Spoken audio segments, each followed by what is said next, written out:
This panel discussion on hyper-personalization for digital transformation will be moderated by a personality who has 2 decades of experience leading large teams and helping clients in the healthcare, banking, and life sciences industries. He has guided organizations to create new revenue streams, build and operate scalable and sustainable organizations, develop growth and revenue management strategies, accurately forecast and build new business and global delivery models, manage capital and operating expenses, develop leadership, and create long-lasting business relationships. He holds a Master of Business Administration from the Great Lakes Institute of Management and a Bachelor of Science from the University of Madras. And he completed the Senior Executive Leadership Program at the Harvard Business School. Please join me in welcoming Mr. Paul Praveen, India Country Head, Huron Eurasia India Private Limited, who will be the moderator for this panel discussion.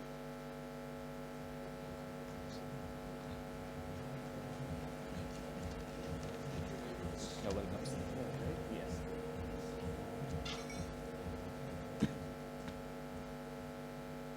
And the first panelist of this discussion is an award-winning digital transformation expert with extensive experience implementing digital solutions for banking and insurance enterprises in Asia Pacific region, the USA, and the Europe. He has led large teams to deliver outstanding client outcomes through his workshops. And he has facilitated more than 20 digital transformation workshops across the world. Please put your hands together to welcome Mr. Mohan Madhurakavi, Digital Transformation Evangelist from Kissflow.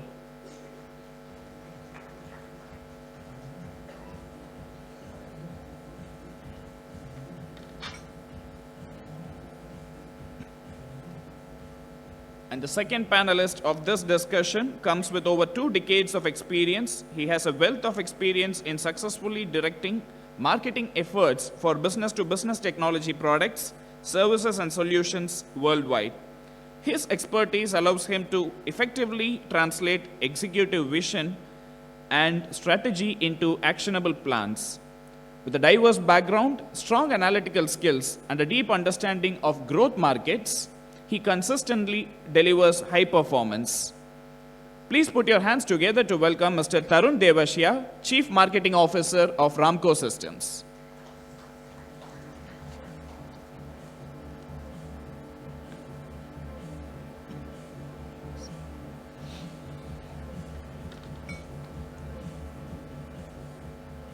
And the third panelist is a director with close to 2 decades of experience in various domains of the technology sector. He is currently leading the AI Center team at Verizon. He is an expert in designing and building intelligent systems. At the core, he loves solving complex problems and has an outcome-focused approach at work. In his leadership, he is known to manage ambiguity well and provide a clear vision along with the inspiring team through key leadership principles of transparency and trust. Please join me in welcoming Mr. Ebenezer Bardhan, Director, AI Center and Enablement, Verizon, India.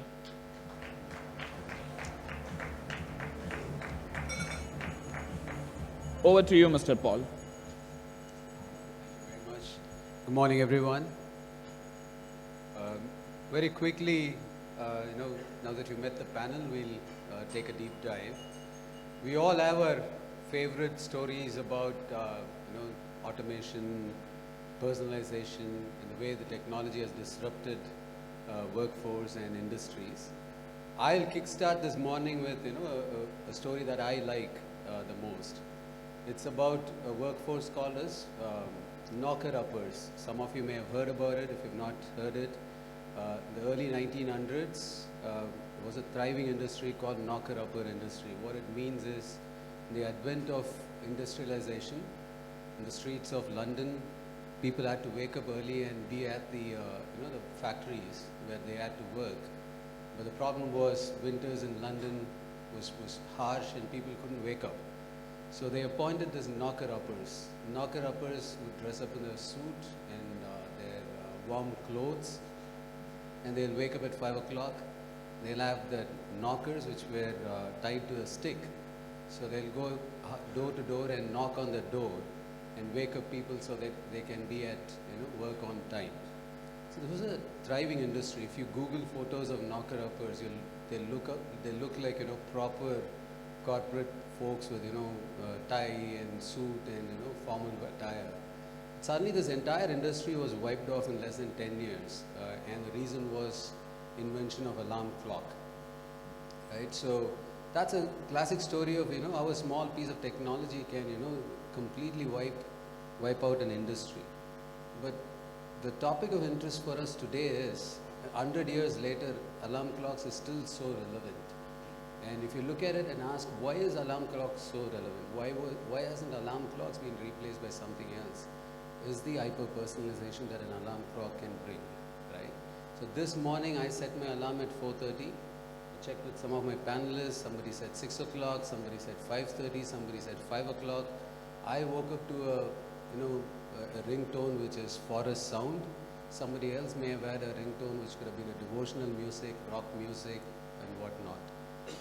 So what disrupts an industry is an innovation, but what keeps it going is the hyper-personalization. With that, I'll ask a few questions to our panelists, and we'll pick that brains together, and we'll see what insights we gain from that. So I'll start with Tarun. Tarun, a decade ago there was product-led growth. Everybody was talking about product. Everybody was talking about licenses. Everybody was talking about SaaS. But suddenly in the last 2 years, 3 years, everybody is talking about personalization, hyper-personalization. Where did this word suddenly, get into this corporate lexicon? Why are we talking about hyper-personalization? Can you, give us a quick, idea of what that means? Absolutely. Firstly, I just want to say a big thank you for the NASSCOM team for having me here. This is wonderful to meet my co-panelists and the bright minds in the room. Before I get to the question, I'll just share a little funny incident. So, as of today, a lot of my relatives have come down in my home. So my house is full of relatives, and there are about 6 kids aged between 2 to 12. And me and my wife colloquially say the hyper gang. They're hyperactive, full of energy. And as I was walking into the hotel this morning, she called me and she was asking me what I'm doing. I just said, I told her the topic.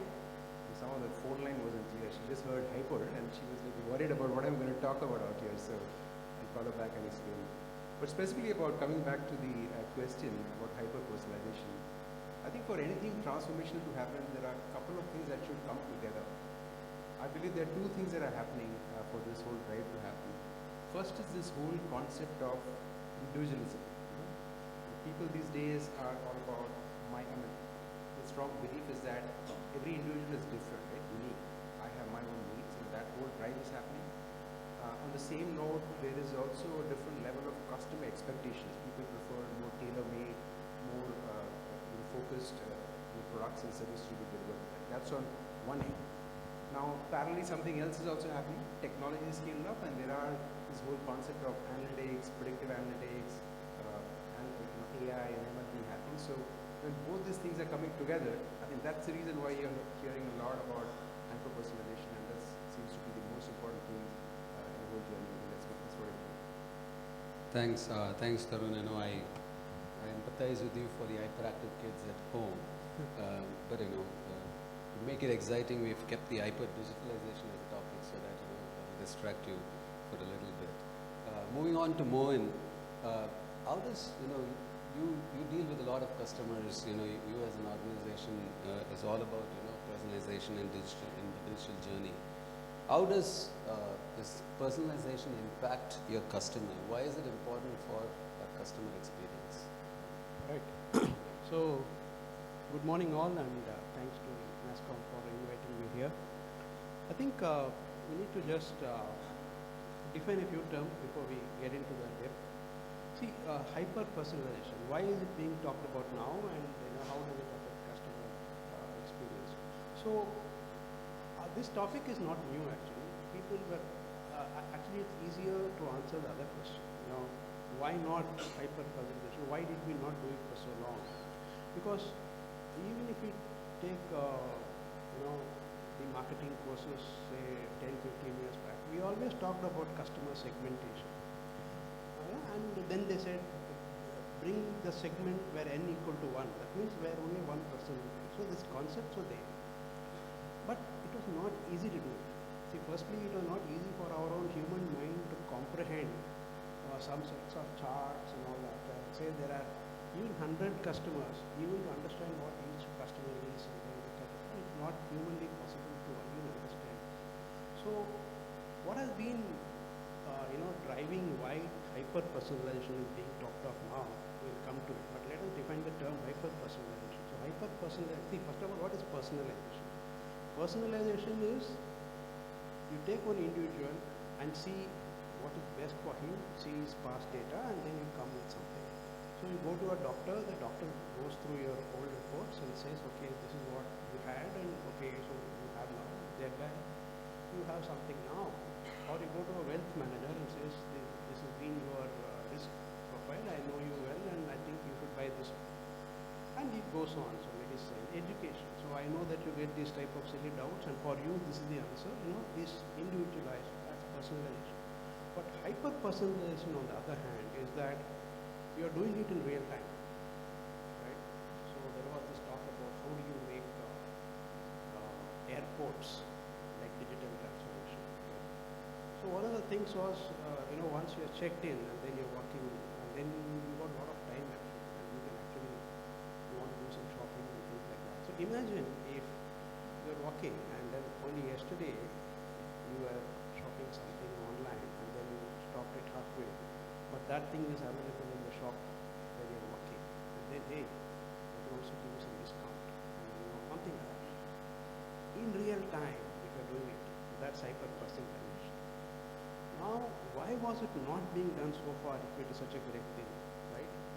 That is because, one, the sheer computing power was not available, right? Even to hold that much amount of data. I was talking to some doctors. If he really wants to look at your case, then suggest something, and you take your files to him, even to sort that physical files will take him half an hour. Forget about asking what is your current problem. So even to collect those records is difficult. And then there should be a machine which quickly analyzes huge computing power. That's also available now. Right?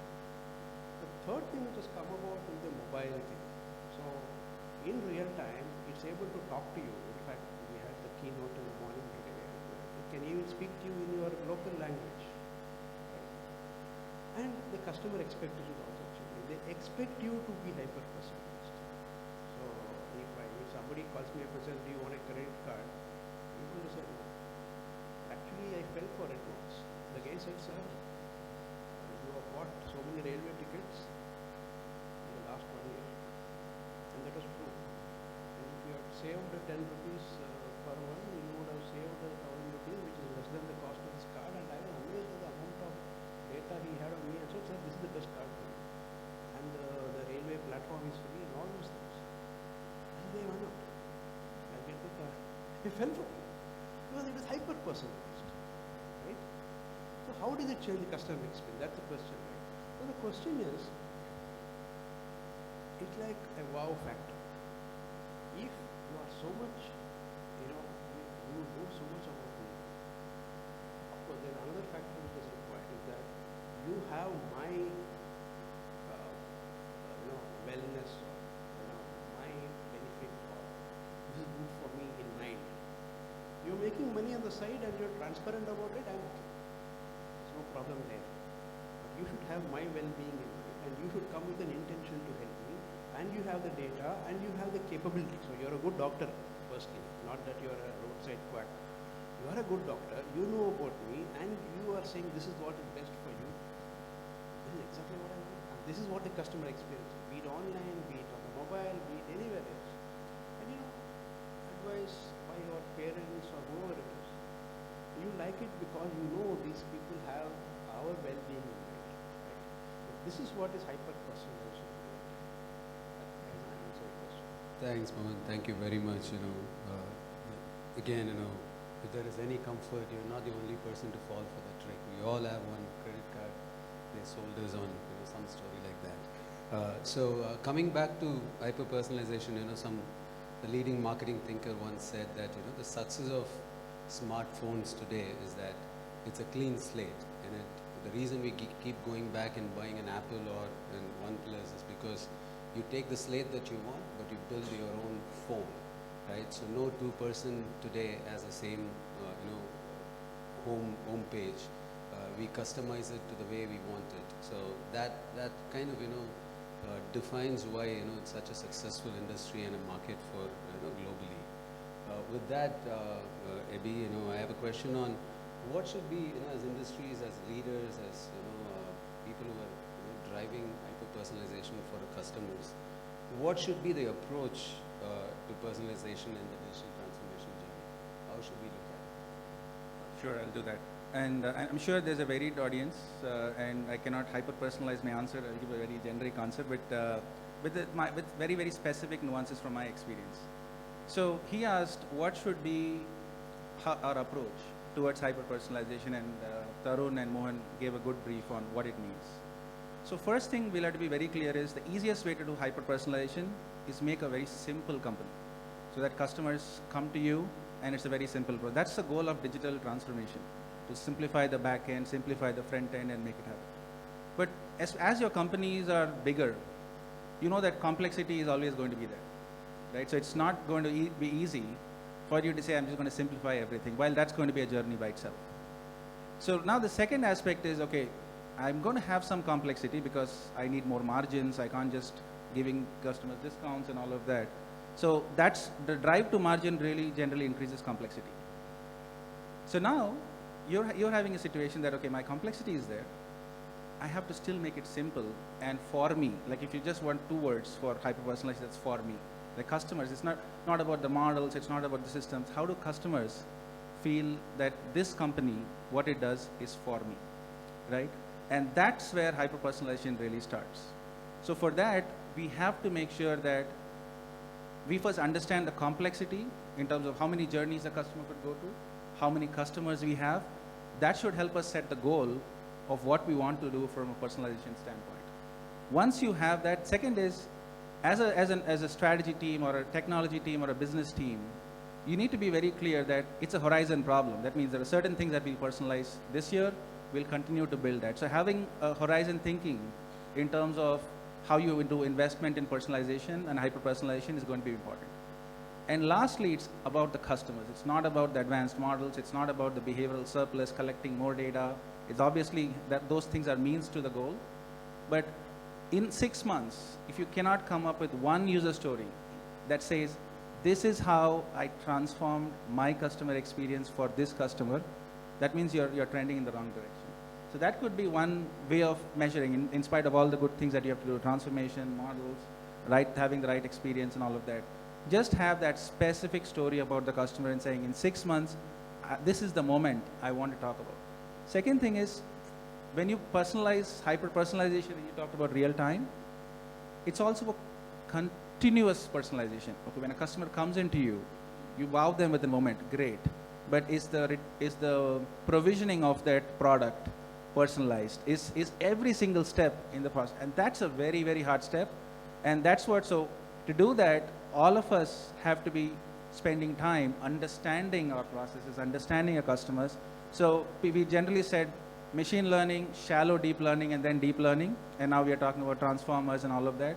In personalization, the same way. You start with shallow personalization, but the more you understand about your customers, you get into true hyper-personalization.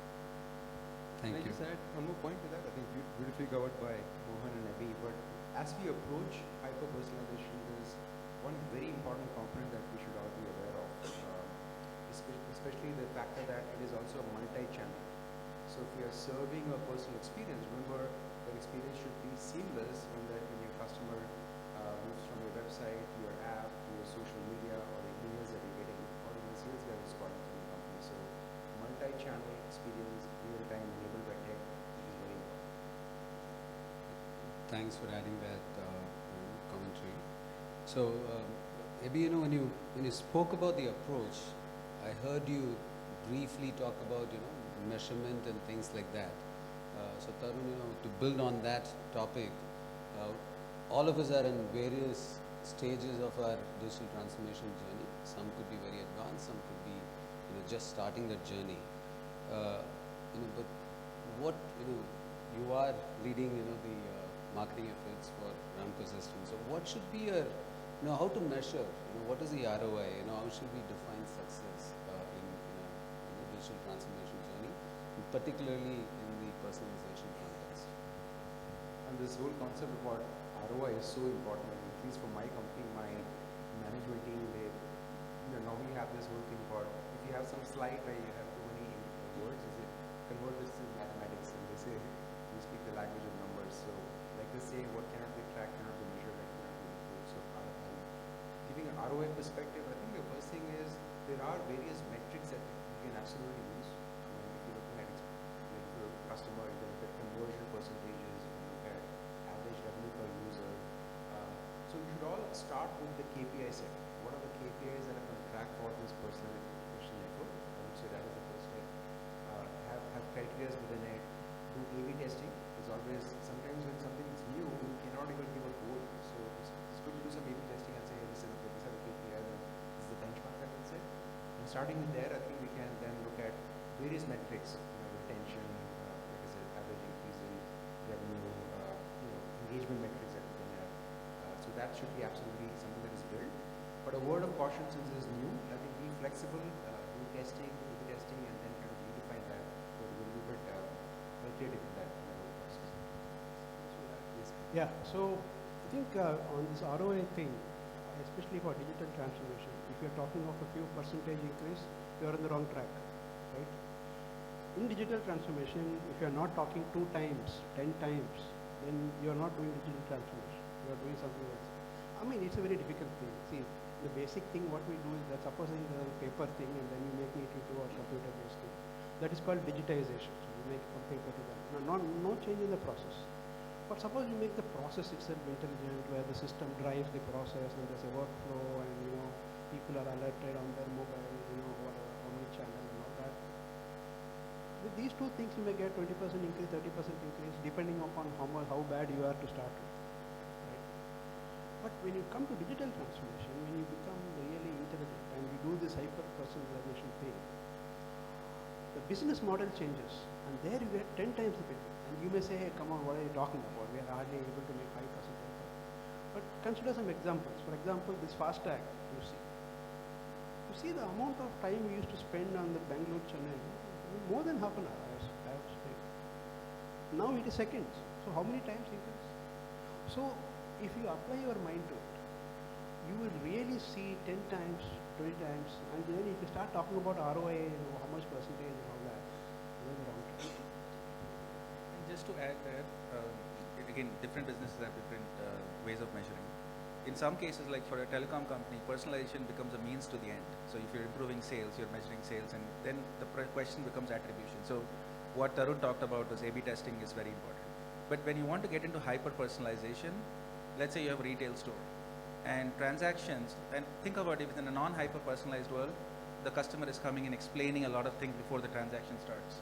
So if you're able to measure that lead indicator, that, hey, this is when the customer entered the store and this is where the transaction started, in your hyper-personalized world, that should be much shorter, right? So creativity in metrics is going to be very, very important for you to be able to measure the right success that are more tangible, because some of this, like there are multiple other attributions you'll have, and it will be very difficult. So it's upon you, how you understand the business, how you can create more creative metrics to be able to measure very specifically what your impactful metrics for your specific business is. Thanks, Abhi. Thanks, Mohan. So the next question is not particularly for any panelist. All 3 of you are welcome to give your insights.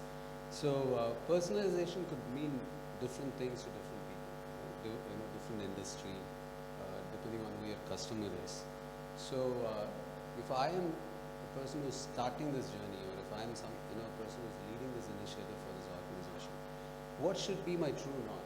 What is this ultimate goal that I want to achieve with this? Any insights that you can share with us would be really helpful for those of us who are leading this for that organization.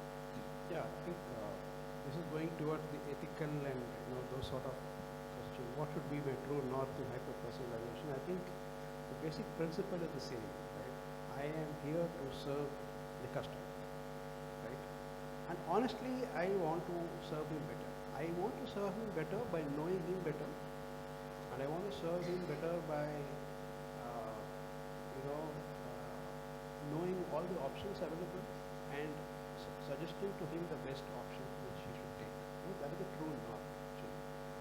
But that presupposes many things. First is I won't share his data with other people, right? And I won't take undue advantage of knowing him so well, right? So all these things are on the side, the ethics and all those things which come into the picture. We talked about a bit in the leadership, because the leadership is the one who defines these things for the business model. But the true north is always empathize with the customer and keep his well-being in mind.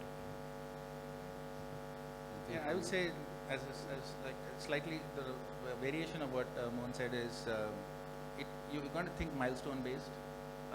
The true north would mean, because you'd always get into a phase of improving and understanding customers, new customers come in, you can start building that.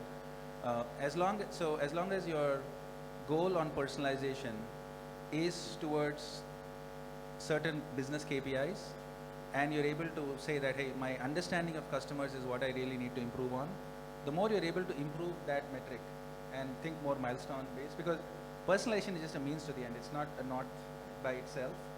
And it depends on, as I said previously, it depends on digital transformation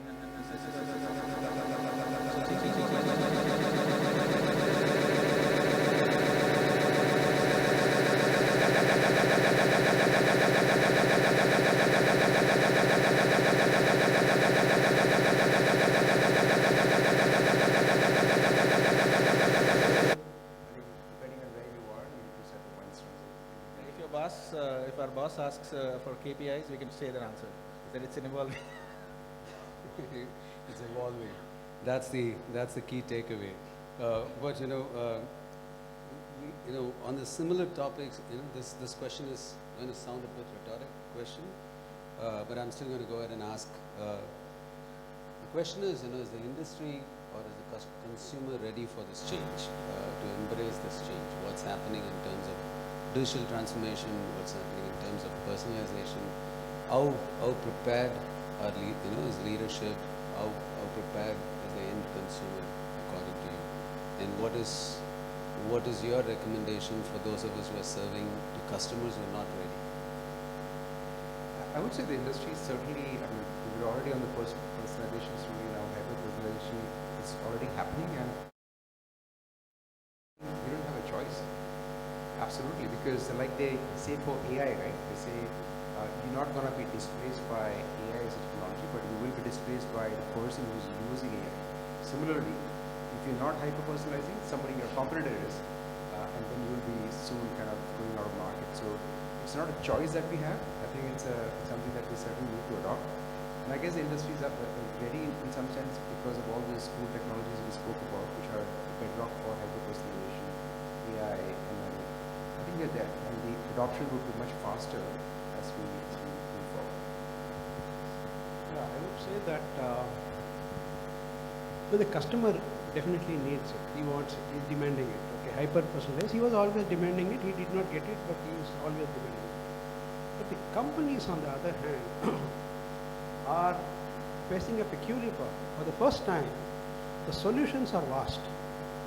We got some 100 different new technologies coming every day, and with this ChatGPT and all that has further accelerated it. You have blockchain, you have augmented reality, virtual reality, so many things are happening. The problem with the companies now is, which one is relevant to me? What should I use? Where should I use it? What's going to make the best business model change such that I serve the customer better? That what is becoming more important than the how. How there are so many ways, right? That's the key word. And that again brings to the culture. For the first time, if you go to any industry, if you go some 10, 15 years back, he would say, is your solution working in my industry in Chennai district? He will ask like that. Now he's okay. He's saying that in any industry, a similar problem, is it working? And I'm willing to adopt that. Because nobody has actually a clue how to make use of all these new technologies to serve him better.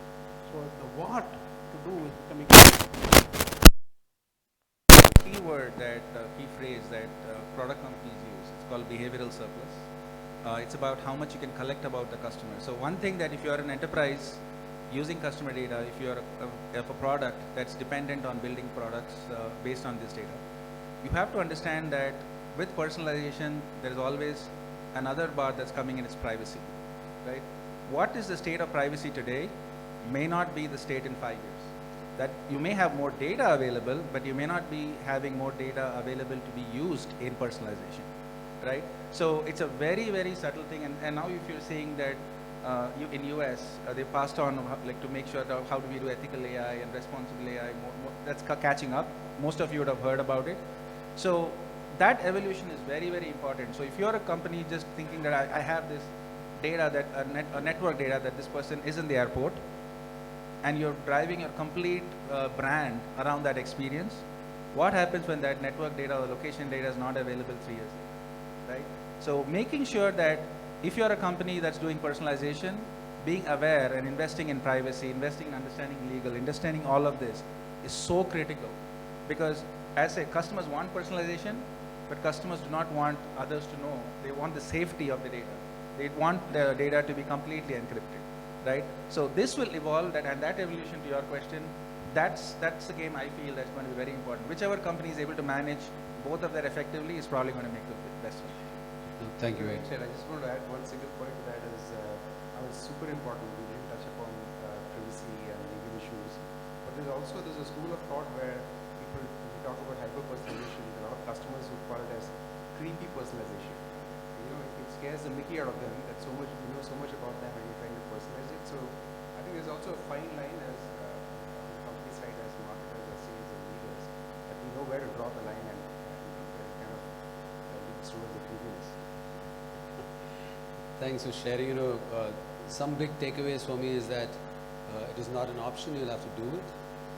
Second is make the right investment, be ethical about it, and be empathetic to the customer's cause.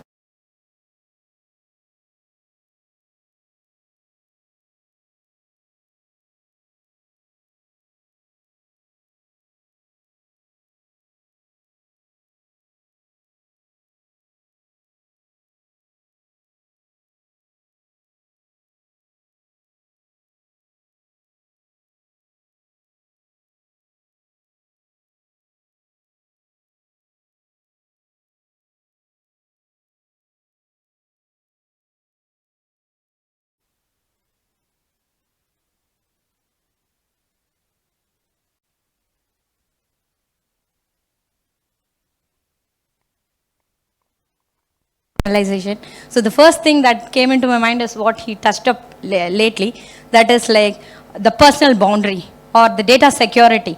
So what is your answer for, like, are we accelerating in the same pace how we do for the hyper personalization or the latest technologies like we are marching towards? So are we in the same pace doing the same thing for the data security? So do you agree, like, we go in par with it? Or like, are we little like get it something vulnerable, and then based on the experience, then you get into some solutions? Thank you. If you want to build a sustainable business, you first like build a fortification, so that you don't get negative press on what. So the data security is fundamental. But to your other question is that to make sure that you're addressing legal issues or customer concerns, I talked about behavioral surplus. The way big companies and product companies do as well is that they collect raw data, but they don't use raw data. They convert that into anonymized segments, right?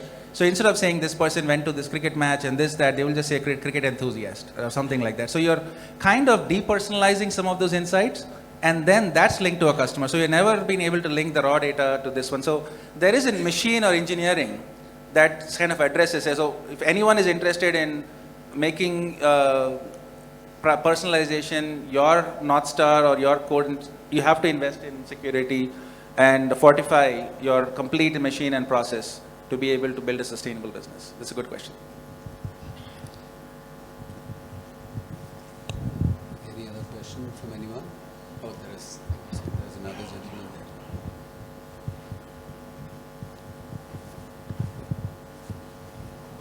that corner.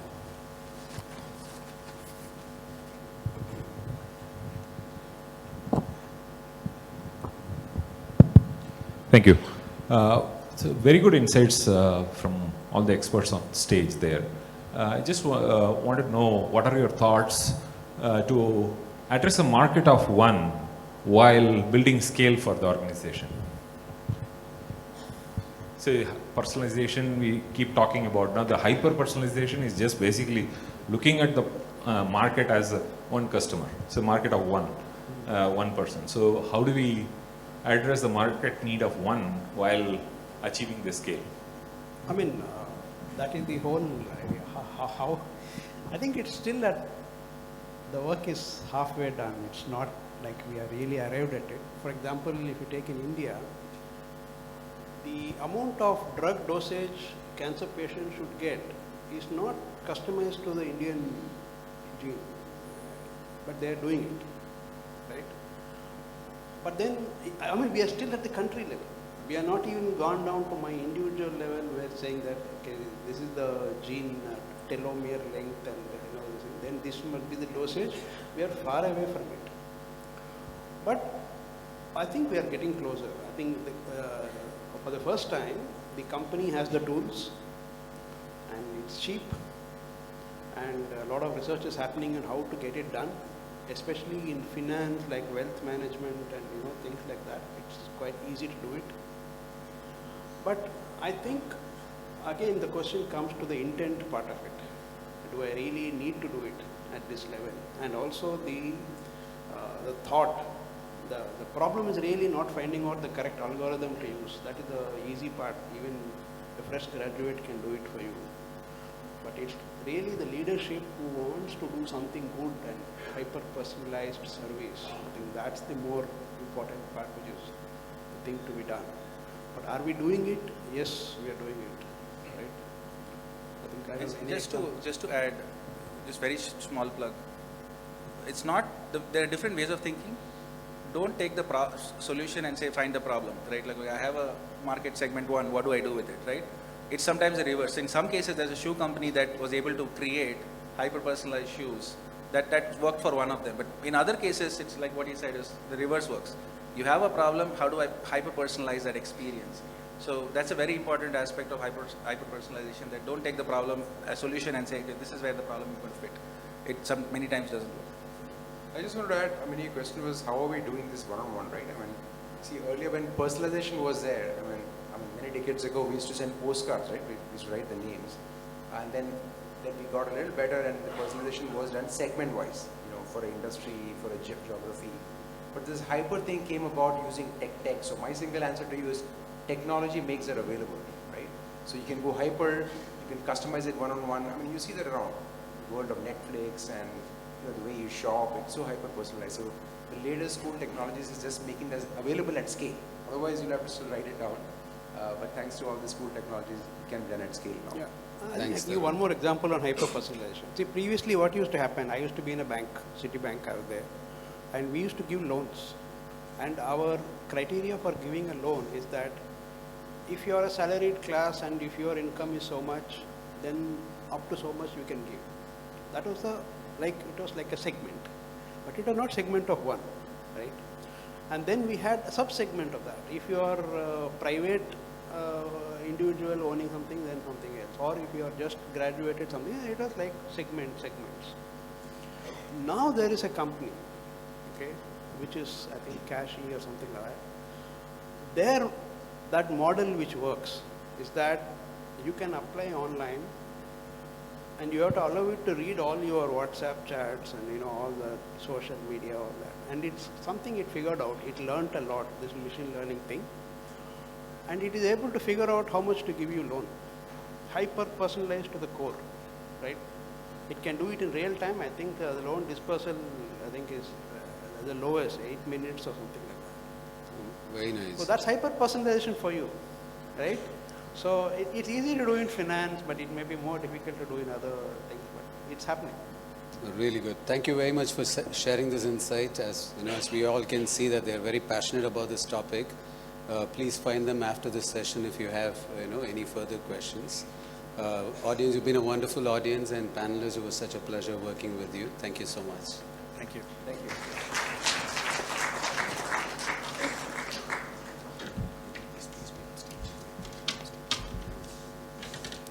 Thank you so much, Mr. Paul, for moderating the panel. I would request Paul to felicitate our panelists with a memento.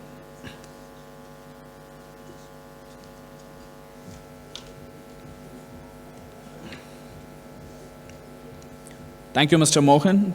Thank you, Mr. Tarun. And thank you, Mr. Ebenezer.